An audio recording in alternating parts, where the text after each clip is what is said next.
Hello നമസ്കാരം, എല്ലാവർക്കും ഹിസ്റ്ററിയുടെ ഇന്നത്തെ ക്ലാസ്സിലേക്ക് വീണ്ടും സ്വാഗതം. ഇന്നത്തെ ക്ലാസ്സിൽ നമ്മൾ പഠിക്കാനായിട്ട് പോകുന്നത് ഇൽത്തുമിഷിന്റെ മകളായ റസിയ സുൽത്താനയെ കുറിച്ചാണ്.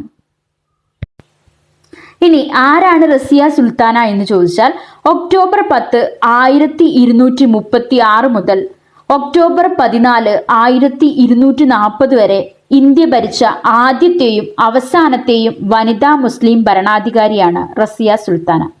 റസിയയ്ക്ക് 5 വയസ്സുള്ളപ്പോഴാണ് കുത്തബുദ്ദീൻ ഐബക്ക് മരണമടയുകയും അദ്ദേഹത്തിന് ശേഷം ഇൽത്തുമിഷ് ഡൽഹിയുടെ ഭരണാധികാരിയാവുകയും ചെയ്യുന്നത്.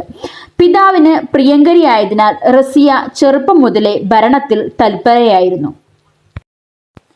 വെറും 4 വർഷം മാത്രമാണ് ഇവർ ഭരണം നടത്തിയത്. എന്നിരുന്നാലും ഇന്ത്യ ഭരിച്ച ആദ്യത്തെയും അവസാനത്തെയും വനിതാ മുസ്ലിം ഭരണാധികാരി എന്ന ബഹുമതിയുള്ളത് റസിയ സുൽത്താനയ്ക്ക് തന്നെയാണ്. സഹോദരൻ വധിക്കപ്പെട്ടതുകൊണ്ടാണ് ഇവർക്ക് അധികാരത്തിലെത്താൻ സാധിച്ചത്. എന്നാൽ ഞാൻ പറഞ്ഞതുപോലെ തന്നെ 4 വർഷം മാത്രമാണ് റസിയ സുൽത്താനയ്ക്ക് ഭരിക്കാൻ സാധിച്ചുള്ളൂ. ഇവരുടെ ഭർത്താവ് മാലിക് അൽത്തൂനിയ എന്ന പേരിലാണ് അറിയപ്പെടുന്നത്. തുർക്കുമാൻ ഗേറ്റിലാണ് റസിയ സുൽത്താനയുടെ ശവകുടീരം സ്ഥിതി ചെയ്യുന്നത്. ഇത് നിർമ്മിച്ചത് റസിയയുടെ സഹോദരനാണ്. ഇതാണ് റസിയ സുൽത്താനയ്ക്ക് വേണ്ടി തന്റെ സഹോദരൻ നിർമ്മിച്ച ശവകുടീരം എന്ന് പറയുന്നത്. ഇത് സ്ഥിതി ചെയ്യുന്നത് തുർക്കുമാൻ ഗേറ്റ് എന്ന് പറയുന്ന സ്ഥലമാണ്. അത് ഡൽഹിയിലാണ് സ്ഥിതി ചെയ്യുന്നത്.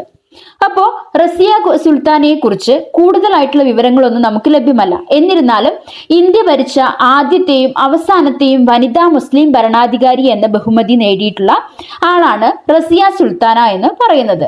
ഓക്കെ, ഈ വീഡിയോ നിങ്ങൾക്ക് ഉപകാരപ്രദമായി എന്ന് വിശ്വസിക്കുന്നു. അങ്ങനെയാണെങ്കിൽ ചാനൽ സബ്സ്ക്രൈബ് ചെയ്യാനും ലൈക്ക് ചെയ്യാനും മറക്കരുത്. Thank you for watching.